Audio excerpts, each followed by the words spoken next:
हम लोग प्रकाश के परावर्तन के बारे में पढ़ रहे हैं। ठीक है, किसके बारे में? प्रकाश के परावर्तन के बारे में। क्लास 10th का पहला चैप्टर आपका है प्रकाश का परावर्तन। पिछले वीडियो में हम लोग पढ़ चुके हैं इसके बारे में, 2-4 टॉपिक पढ़े थे। ठीक है, प्रकाश के बारे में पढ़ चुके हैं, प्रकाश के स्रोत के बारे में पढ़ चुके हैं। ठीक है, तो थोड़ा सा हम रिवीजन टाइप कर लेते हैं पिछले वीडियो का।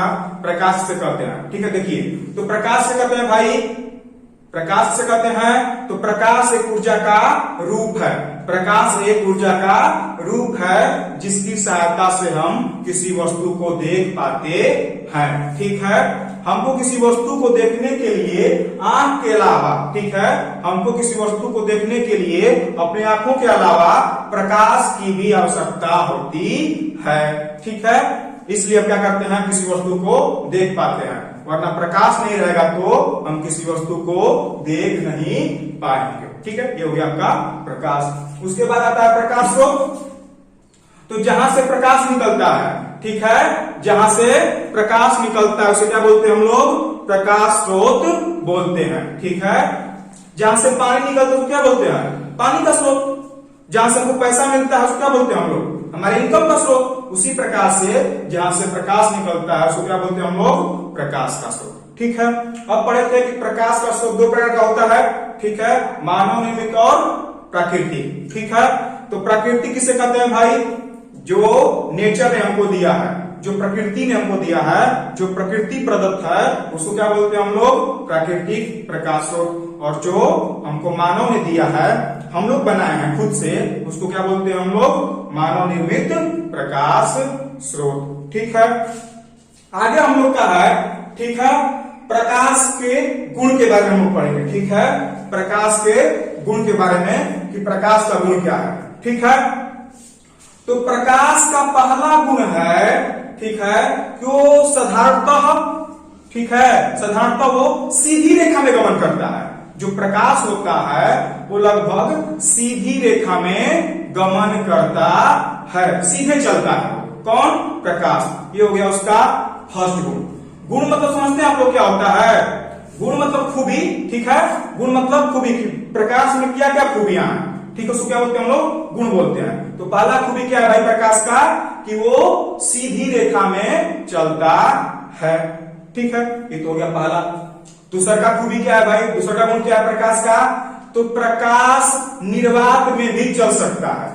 ठीक है, इसको चलने के लिए किसी माध्यम की जरूरत नहीं पड़ती है। ठीक है, इसको चलने के लिए किसी माध्यम की जरूरत नहीं पड़ती है, कहीं पर भी चल सकता है, हवा में, पानी में। ठीक है, जहां हवा पानी नहीं रहेगा वहां पर भी चल सकता है।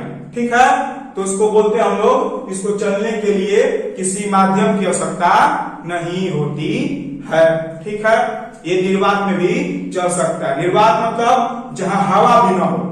नी मतलब नहीं, वात मतलब हवा। ठीक है, तो जहां हवा भी ना हो उसको बोलते हैं हम लोग निर्वात। तो प्रकाश निर्वात में भी चल सकता है। ठीक है, तीसरा का गुण क्या है भाई प्रकाश का?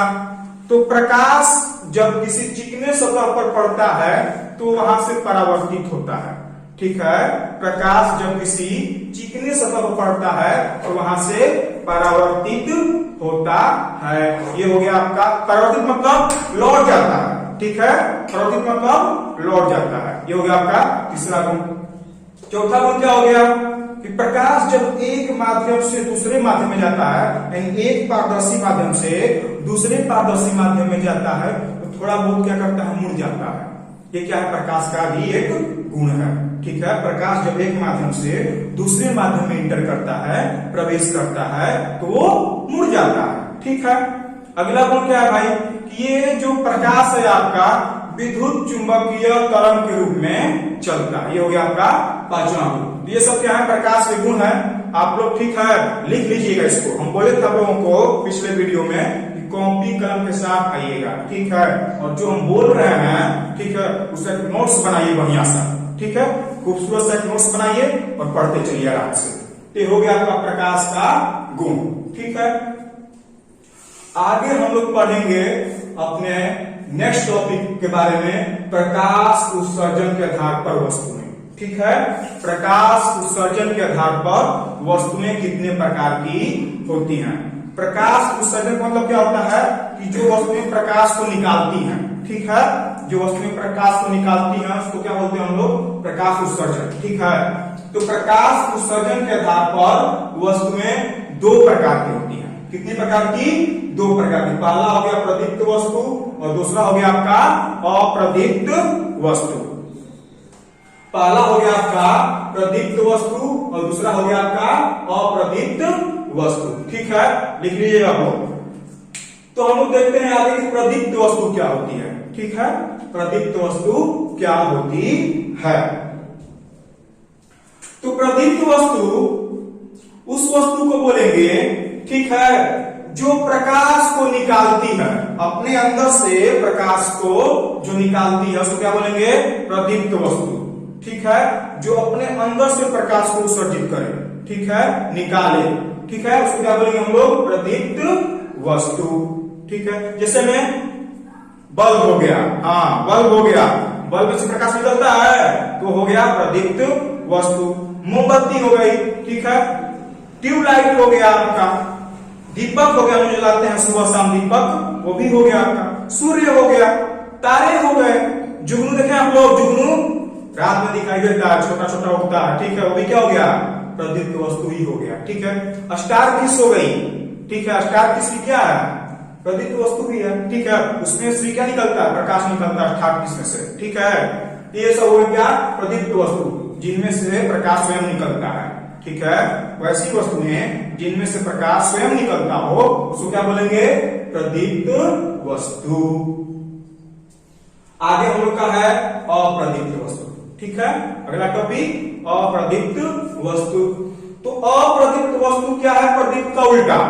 ठीक है, अप्रदीप्त में क्या, प्रदीप्त का उल्टा।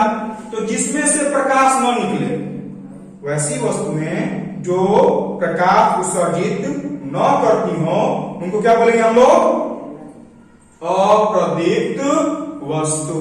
ठीक है, कोई दिक्कत, कोई परेशानी, प्रदीप्त वस्तु किसको बोलेंगे, जिनमें से प्रकाश निकलता हो वो प्रदीप्त, और जिनमें से प्रकाश न निकलता हो वो अप्रदीप्त। ठीक है, ये हो गया आपका अप्रदीप्त और प्रदीप्त। अप्रदीप्त का एग्जाम्पल बताइए, अप्रदीप्त वस्तु का एग्जाम्पल क्या होगा, हाँ, जिनमें से प्रकाश न निकलता हो। जैसे में आपका बोर्ड हो गया, बोर्ड में से प्रकाश निकलता है नहीं, ठीक है, तो बोर्ड क्या हो गया आपका अप्रदीप्त वस्तु। दीवार हो गया, ठीक है, दीवार क्या है भाई, अप्रदीप्त वस्तु है। हम लोग क्या हुए, हमसे प्रकाश निकलता है नहीं, तो हम भी क्या हुए, अप्रदीप्त वस्तु ही हुए। ठीक है, ये सब क्या हो गया, अप्रदीप्त वस्तु का उदाहरण हो गया। ठीक, उसके बाद हम लोग का अगला टॉपिक बनता है प्रकाश का प्रकीर्णन। ठीक है, बहुत ही इंपॉर्टेंट टॉपिक है ये। ठीक है, प्रकाश का प्रकीर्णन। ठीक है, तो देखते हैं इसके बारे में हम लोग, प्रकाश का प्रकीर्णन क्या होता है। तो आप लोग देखे होंगे कि हमारे वायुमंडल में बहुत छोटे छोटे धूल कण उड़ते होंगे। ठीक है, उड़ते रहते हैं हमारे वायुमंडल में। आपको ये धूल कण कब दिखाई देंगे, जब सुबह सुबह देखिएगा खिड़की में से, ठीक है, जब प्रकाश आता है उसमें छोटे छोटे धूल कण ऐसे ऐसे घूमते रहते हैं। ठीक है, ऐसे ऐसे उड़ते रहते हैं, राउंड अप टाइप का। ठीक है, ऐसे घूमते रहते हैं, वही क्या है, छोटे छोटे आपके धूल कण होते हैं।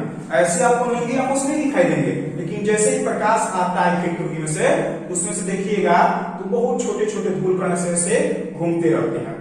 तो होता क्या है कि जब प्रकाश इन धूल कणों पर पड़ता है, ठीक है, जब सूर्य का प्रकाश या कोई भी प्रकाश जब इन धूल कणों पर जो उड़ रहे हैं हमारे वायुमंडल में, उन धूल कणों पर पड़ता है, तो जो धूल कण है अपने ऊपर पड़ने वाले प्रकाश को सोख लेते हैं।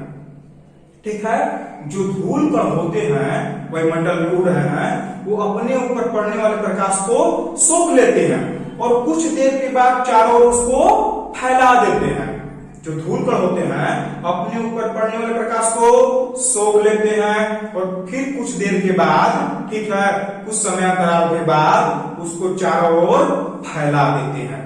ठीक है, इसी प्रक्रिया को क्या कहते हैं हम लोग, प्रकाश का प्रकीर्णन। क्या, कि वायुमंडल में जो धूल कण हैं ठीक है, उन पर जब सूर्य का प्रकाश पड़ता है या किसी भी प्रकार का प्रकाश पड़ता है तो वो अपने ऊपर पड़ने वाले प्रकाश को सोख लेते हैं और कुछ देर के बाद चारों ओर विकिरित कर देते हैं, मतलब फैला देते हैं। ठीक है, इसी प्रक्रिया को हम लोग क्या बोलते हैं? प्रकाश का प्रकीर्णन बोलते हैं। ठीक है, इसी प्रक्रिया को बोलते हैं हम लोग प्रकाश का प्रकीर्णन बोलते हैं।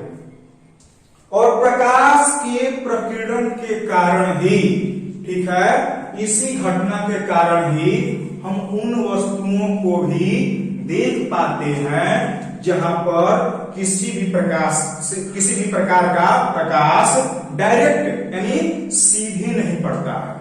ठीक है, जैसे सूर्य का प्रकाश सीधे नहीं पड़ता है, ठीक है, तो वो वाली वस्तु भी हमको दिखाई देती है। क्यों? क्योंकि वहां पर प्रकीर्णन की घटना हो रही है।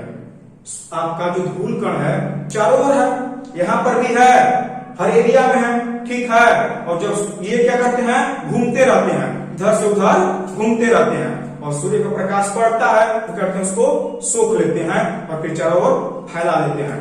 तो वो फैला हुआ प्रकाश ही क्या होता है? उन वस्तु पर पड़ता है जहां पर सीधे प्रकाश नहीं जा रहा है। ठीक है, और वो फैला हुआ प्रकाश उस वस्तु को पड़ता है और वस्तु को पड़कर हमारे आंखों तक आता है तो वस्तु हमको दिखाई देती है। ठीक है, तो ये क्या है? आपका प्रकीर्णन है। ठीक है, एक बार देख लेते हैं प्रकीर्णन और क्या होता है।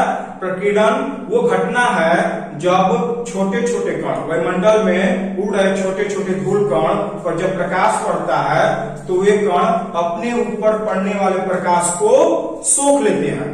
ठीक है, और कुछ देर के बाद, कुछ समय अंतराल के बाद उसको चारों ओर फैला देते हैं। इसी प्रक्रिया को हम क्या बोलते हैं? प्रकाश का प्रकीर्णन बोलते हैं। ठीक है, अगला टॉपिक हम लोग का है प्रकाश का किरण। ठीक है, प्रकाश की किरण। किरण किसे कहते हैं? आप लोग नोट्स बनाते चलिएगा, ठीक है, लिखते चलिएगा, एक सुंदर सा नोट्स बनाइएगा। अगला टॉपिक हम लोग का है किरण। ठीक है, किरण किसे कहते हैं? तो प्रकाश क्या होता है? सरल रेखा में चलता है। ठीक है, प्रकाश हमेशा सरल रेखा में चलता है साधारणतः। तो प्रकाश जब सरल रेखा में चलता है तो क्या होता है? जब सीधी रेखा में प्रकाश चलता है तो उस प्रकाश को क्या बोलते हैं? हम लोग किरण बोलते हैं। ठीक है, प्रकाश जब सीधी रेखा में चलता है, सरल रेखा में चलता है, उस प्रकाश क्या बोलते हैं? हम लोग किरण बोलते हैं। ठीक है, सिंपल कि प्रकाश जब सीधी रेखा में चलता है उस प्रकाश क्या बोलेंगे? हम लोग किरण बोलेंगे। ठीक है, शाबाश। अब आता है आपका किरण पुंज। किरण हो गया, प्रकाश जब सीधी रेखा में चलता है उस प्रकाश क्या बोलेंगे? किरण बोलेंगे। अब आ गया आपका किरण पुंज। ठीक है, किरण पुंज किसे कहते हैं? ठीक है, तो किरणों के समूह को किरण पुंज कहते हैं। ठीक है, किरणों के समूह को किरण पुंज कहते हैं। जिस प्रकार से अंगूर का गुच्छा देखे हम लोग, बहुत सारे अंगूर होते हैं, क्या बोलते हैं उसको? अंगूर का गुच्छा। ठीक है, अंगूर का गुच्छा। बहुत सारे आदमी जहां होते उसको बोलते हैं हम लोग समूह बोलते हैं, भीड़ बोल देते हैं। ठीक है, उसी प्रकार से जब एक से ज्यादा किरणें रहेंगी तो क्या बोलेंगे हम लोग? किरण पुंज बोलेंगे। ठीक है, जब एक से ज्यादा किरणें होंगी जहां पर उनको क्या बोलेंगे? किरण पुंज। किरण पुंज का मतलब होता है किरणों का समूह। ठीक है, किरण पुंज का मतलब किरणों का समूह। ये हो गया आपका किरण पुंज, यानी किरणों के समूह को किरण पुंज कहते हैं। आगे हम लोग का टॉपिक है किरण पुंज के प्रकार, कि किरण पुंज कितने प्रकार के होते हैं। ठीक है, तो पहला है भाई अपसारी किरण पुंज। ठीक है, पहला क्या आपका? अपसारी किरण पुंज। दूसरा आपका है अभिसारी किरण पुंज और तीसरा आपका है समांतर किरण पुंज। ठीक है, पहला हो गया आपका अपसारी किरण पुंज, दूसरा हो गया अभिसारी किरण पुंज और तीसरा हो गया समांतर किरण पुंज। ठीक है, अब इसके बारे में हम लोग पढ़ेंगे बारी बारी से किरण पुंज के प्रकार के बारे में। ठीक है, तो इसको हम लोग पढ़ेंगे अगले, ठीक है, वीडियो में। तब तक के लिए आप लोग स्वस्थ रहिए, मस्त रहिए। तब तक के लिए धन्यवाद।